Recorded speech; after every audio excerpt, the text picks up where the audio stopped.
What is going on, guys? This is Matt with PC Payload, back for an audio this time. I'm not going to do any video.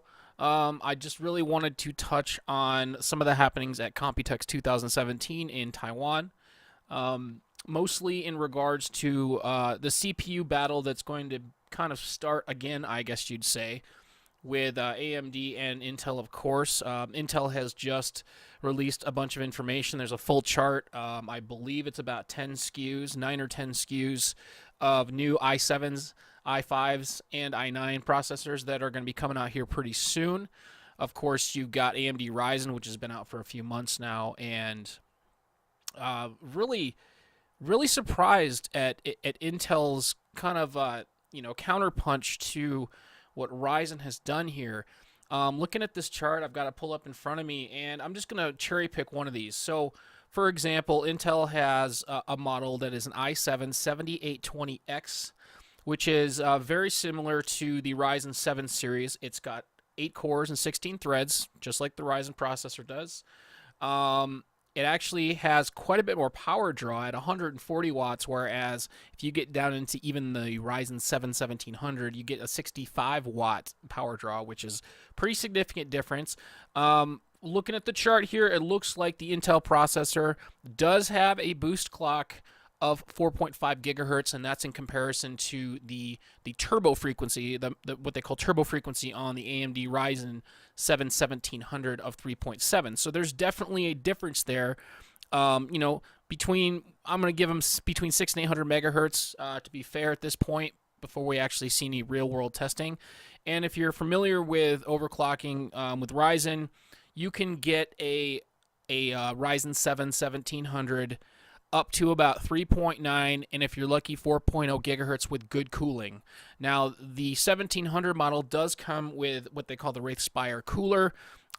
It's actually a very decent cooler. I wouldn't use it to run at high overclocking at 3.9, maybe 4.0 gigahertz, but it's definitely a nice perk, whereas I am going to go ahead and just speculate that the i7 7800 line will not come with coolers. They typically do not. So you've got that there, which is, about another $30 savings. So let's talk price. And this is where it's a bit concerning to me as a consumer, as far as Intel, like I said, giving that counterpunch, because at the end of the day, the consumer, the smart consumer out there, they're interested in bang for the buck value. What am I getting for my money? I'm sitting here on Amazon and Newegg, and in fact, Amazon has the Ryzen 7 1700 on sale for $299 right now, and like I said, that comes with the cooler. If you look at the entry pricing level of the 7820X, which is the first tier of 8-core 16-thread processors from the new Intel line, it's $599. So you're exactly double the price for what? A boost of roughly, once you've overclocked the 1700, a rough boost. I'm going to be fair here, and I'm going to say the Intel, you'll probably get about a 5 to 600 megahertz, maybe 700 megahertz boost in frequency on your chip above the Ryzen 7 1700. So having said that, is it worth it? $300. You can do a lot with $300, and if the performance is within 15 to 20% for 100% savings in price, that's going to be very, very interesting to see where Intel goes with this and what their marketing strategy is like. Maybe there's some goodies that we don't know about at this point, but as of now, it's consuming twice the power and it costs twice the price, and on paper at least, the performance increase is only about 15 to 20%. And that could be a single thread performance thing. Keep that in mind. That may not spread across all 8 cores. That could simply be a single core, or single core is the best way to put it. A single core boost for single core performance. So for gamers, sure, maybe there's an advantage there. There would be, mathematically speaking, there would be an advantage to having that frequency boost. In fact, I actually still, in one of my main machines, I still run a 6600K, which is Core i5, 4 cores, 4 threads, and the single thread performance on this processor is actually very, very good. It's Skylake compared to even the Kaby Lake 7600K. there's not actually a huge boost difference in the two. So, Intel has that corner of the market for gaming, but for $300 more, you decide. I mean, that's your money, do what you want. But at this point, for my next system at least, I'm probably going to go with a or Ryzen 7 1700, just based on value alone. So that's pretty much all I'll get into for processors. Like I said, if you want to go jump online, it's pretty readily available information as far as Intel's new SKUs coming out, and you can look at all the pricing on that.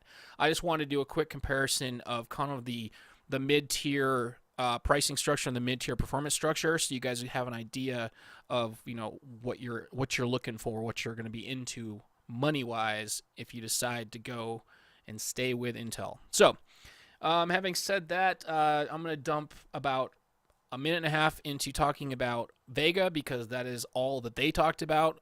All the time they gave us was about a minute and a half at the very tail end of the press conference yesterday. It's kind of unfortunate. I think that a lot of people, including myself, were speculating and expecting to see Vega unveiled to us with proper specifications and benchmarks and all that good stuff yesterday. There was a lot of rumors, a lot of hype about that, and it simply didn't happen. Whether that's an issue where they're still having an issue getting the HBM2 in a large enough supply to manufacture the card and get it out of the gate. That's probably not as much speculation as it is. I'm assuming it's probably what is going on for the most part. They did announce that it would be coming out at the end of July, maybe early August. So whether that's going to be in limited quantity based on the amount of actual HBM2 they can get in stock, we'll have to see. But keep in mind that NVIDIA's Volta is coming out, and they have claimed that will use HBM2. So I'm starting to kind of wonder if not only is AMD trying to get their full stock supply of HBM2, but now you've got NVIDIA getting ready for Volta, so that they're going to be buying HBM2, and there's only two manufacturers that I know of. So it's going to be, I'm assuming that's probably what's going on. It is unfortunate. We were really hoping to get some more news on Vega, but all they did was show a 30-second video of playing the game Prey with two RX VEGAs running in Crossfire, and that was with their new Threadripper processor, which I'll get into in a second. So they were basically saying it's good performance. There was no frame rate counter on the screen, so we really don't know anything at this point. I'll be honest, I'm a bit disappointed. I've been holding out for a new GPU to hopefully get into a Vega processor, simply because I'm excited about it and I want to try them out, and I'm not a member of the green or red team, but I have an R9 Fury X that's definitely starting to show its age, and I've got a really nice adaptive sync FreeSync monitor, which of course I can only use with AMD graphics cards. So I'm kind of in a boat, I'm sure, with some other people out there that have invested into FreeSync, and they simply can't go 4K because the R9 Fury X cannot handle 4K, and obviously you're not going to go spend your money on any of the 8 gig production cards that AMD has, because they're outdated. It's HBM1. There's no point. So we're kind of all stuck in a situation in limbo where we're waiting for Vega to come out.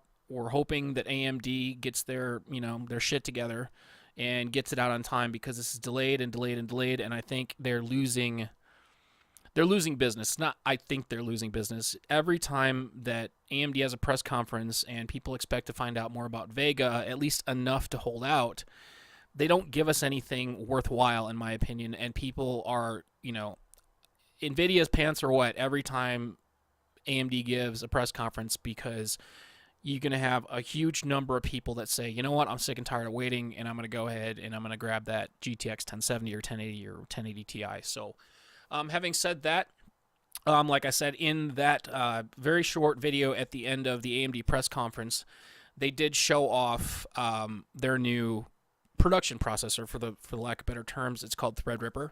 I'm sure you've heard about it by now if you pay attention to this kind of stuff, tech videos and tech audio and all that good stuff. I'm sure you've heard of Threadripper. It is a monstrous processor that I'm assuming they're obviously trying to be competitive with Intel's production processors, their X99 platform. and coming out the X299 platform. And we don't know much about it other than its core count and thread count. We don't really have any information above and beyond that. We have no idea on pricing. If you look at the price structure of the rest of their processors, I would say it's a fair estimate to put it around the $1,000 price point. And you can't really go wrong with that. That is in competition to Intel's 18-core 36-thread processor that they're going to have coming out. It's the i9-7980XE. And that is a $2,000 processor. It is on their sheet here at $1,999 USD. So let's assume for a moment that the Threadripper processor comes out at around $1,000, and we already know that the Intel high-end processor is going to be around $2,000. They are within a couple cores and a few threads of each other. The Intel being slightly faster. And I say faster having no actual benchmark information, but simply based on threads, cores, and threads. Yes, it's possible that it will be a little bit faster. But once again, we're taking a product that is twice as expensive with a very, very marginal performance improvement over its competitor. And that alone, it goes right back to what I was speaking about with the 7820X, which is you've got this product that is so close to performance on paper. Granted, on paper, we're talking about, there's a little speculation obviously here, but on paper, Intel, between their middle and high-end processors, are double the price of AMD. And for myself and for many people, $2,000 for just the CPU alone is completely out of reach for, 99% of people out there, maybe even more than that. So, that's where we sit with the new Intel processors coming out, where we are with Ryzen and what they will have coming out with the Threadripper processor. So it's a really exciting time. I really wish we had more information on Vega, but we'll just have to, hold our horses and sit back and hope that we get a little bit of trickle coming out in the next few weeks. But once again, guys, thank you so much for watching my videos, listening to my content. I know it's been a while. I've been doing some traveling and stuff, so I haven't been around my my equipment to do any of this stuff. But like I said, I really appreciate anyone who subscribed to my channel. I just do it for fun. I love talking about this kind of stuff, and hopefully in the next few days we'll have some more content up. Thanks a lot, guys. Have a good one.